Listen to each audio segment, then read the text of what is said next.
I'm curious with your couples counseling and coaching.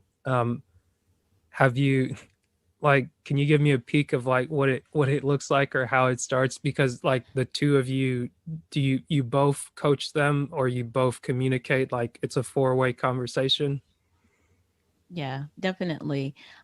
We felt that it was important because a lot of times when you're dealing with couples, a lot the opposite sex, if it's a man coach, Mm, then the woman may feel like, oh, bias because it's a guy, and vice versa. The man may feel like it's going to be biased because it's a woman coach. mm, So we feel like we bring our own kind of unique perspectives. I won't say unique, but our sexist perspectives maybe. Because I'm a woman, she may feel more comfortable with me, and the guy may feel more comfortable with Lovey. So when we first start, we okay, they come in and we talk about what they would like to get out of it, why they're here, and we just give them some background information.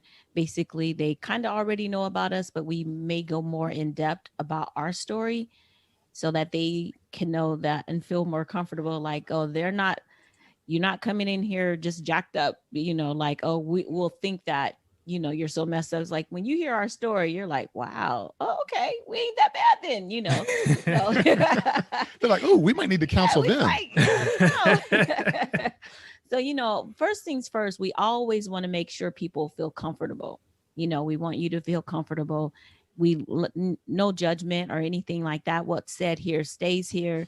And we just like, we do a oral history. We go through um, the disc. We go through the Gottman Connect, and then we just start applying principles as they may come up. We don't necessarily, as we have our structure, but we also give them the opportunity, like if when they come in on that week, they're mm, like, yeah, this happened, so we need to address this. And so we make it live, and we're like, okay, so let's get it, let's right. talk about what happened, let's go through whatever.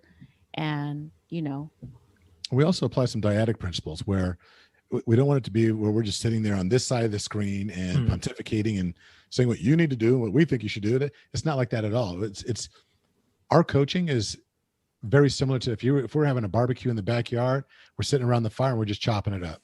mm, So we can bring the clinical aspect of it, the things that we've learned and we've been taught, but we also want to bring the human side of it to where we're like, look, we're just that couple around the corner. And that's how we present it. But when we try and get in the dyadic piece to where it's not us talking just to sometimes if there's a major point of contention, we're like, okay, well, what would that look like? mm, So we're over here. Now there's a barrier that goes up. You two need to talk to each other. Let's see how you engage. And so let us be the fly on the wall and then let you discuss that very point if you're comfortable with discussing in front of us, mhm. and then let you two go at it. And you'd be surprised that when they talk and they go at it, they slip into, hey, we're just having this conversation. And sometimes they're able to understand that, okay, well, maybe I should have said this a little differently. But it helps to have an outside, third party that's going to sit there and be able to say, well, this is what we observed with no judgment. We're mm, not saying one individual's right, the other individual's wrong. It's that this is what we saw. Mhm. So by doing it like that, also I feel like there have been a lot of aha moments where, because when you're in the heat of it, you're just in the heat of it. And when someone is watching, you're like, okay, so this is what we saw, maybe this, maybe that. And then they're like, oh, you know what? You're right.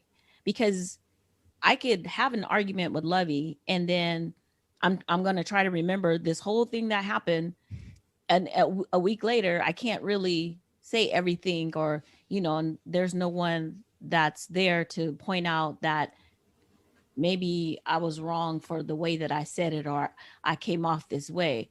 mm. So being able to just see that and being on the other side, like Lovey said, we're like, yeah, this is, we did see, this was, and maybe try this. And they're like, oh, okay, you're right.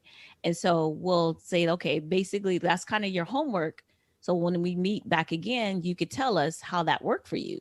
And we've gotten they're just like, you would not believe this worked so well, because we were able to have this conversation in front of you and really see what we were really doing. Of course, I'm Mm, thinking I'm not doing that, but I saw that I was really doing that. So Oh, yeah. works really great. It's funny. There's times Awesome. where people have had challenges and they sit there and say, we had this conversation, and remember your sister was there or your brother was there, and they said that, well, someone said you said this, and then they immediately dismissed like, no, I didn't say that.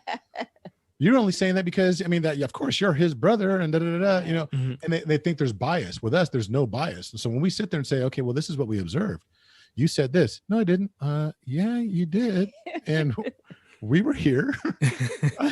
Right. So And- let's run the tape back. Right, exactly. And Yeah. that's when they're like, wow, I didn't realize I even said Mhm. that, or I didn't mean to come off like that. And I go, that's like when you were talking about when you get into the attributes, Mhm. right? And it's like, okay, so no, you didn't mean to say that, but let's discuss why that even came about. Are there some unaddressed issues, Mhm. coming from youth, coming from previous relationships? Mhm. More Mhm. times than not, what we're doing is not really addressing what's going on Right now. right now, the Right. symptom, because everything we discuss, we see is a symptom. Yeah. Right. And what we need to do, our goal is ultimately to get to the dis-ease of what's going on in the relationship. And that dis-ease or lack of ease stems from something that happened a long time ago.